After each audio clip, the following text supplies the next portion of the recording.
Everyone is part of a bigger story. It's a bigger story than you can imagine. It's a big story about a really big God. Discover the story that shows you the character of God.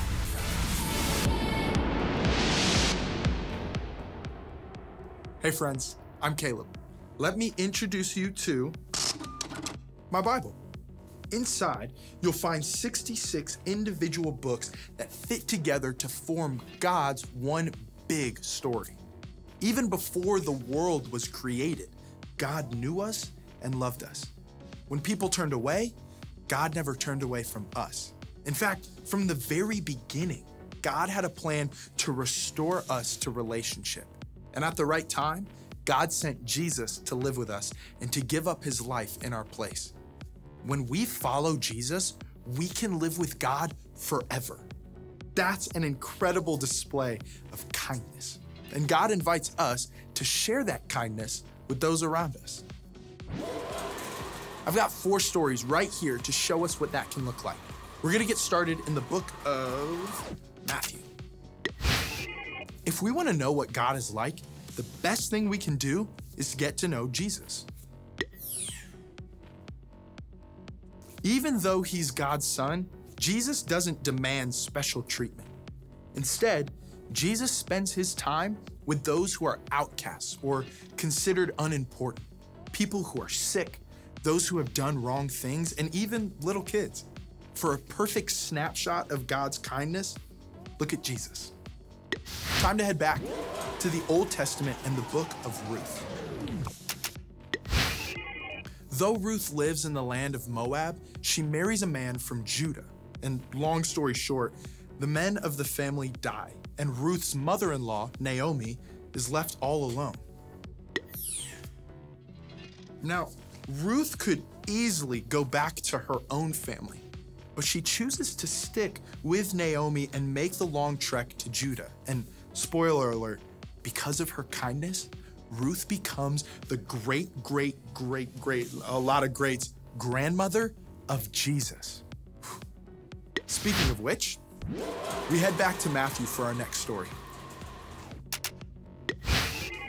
In what's often called the Sermon on the Mount, Jesus is teaching a crowd how God wants us to live. He tells them, suppose someone forces you to go 1 mile.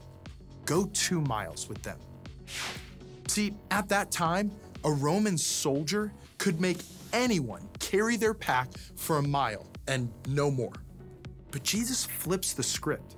You can choose to go an extra mile because even in a tough situation, you always have the power to be kind. We wrap up in the book of Luke.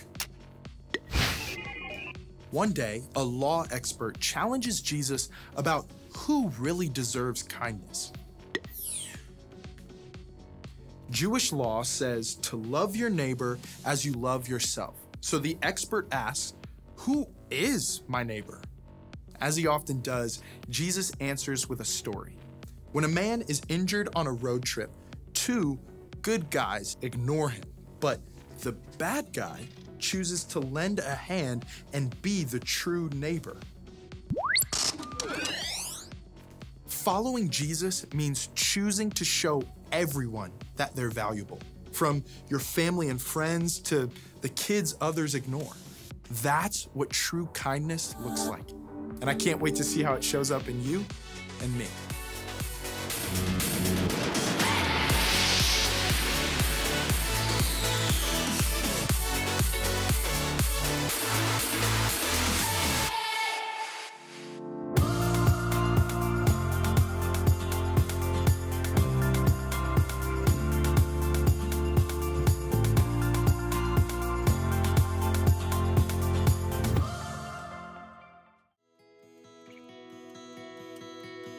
Dear God, it's been a long time since I sat here and wrote to you.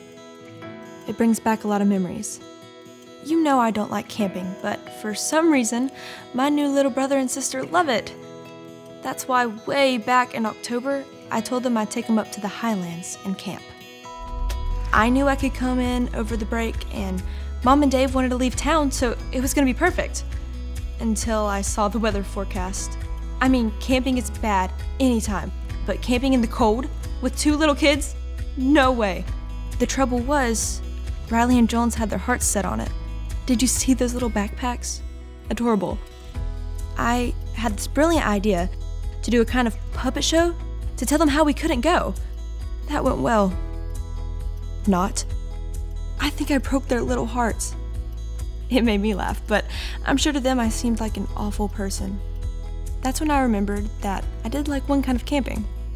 I brought them down for the rooms, and they didn't even want to talk to me until I showed them that the camping trip was back on and we were gonna camp in the living room. We ate popcorn, we had s'mores. We even had a pretend campfire. It was so much fun. God, thank you for my family. They've treated me so well. I hope I can always be kind to them in the same way that you've been kind to me. Love, Valerie.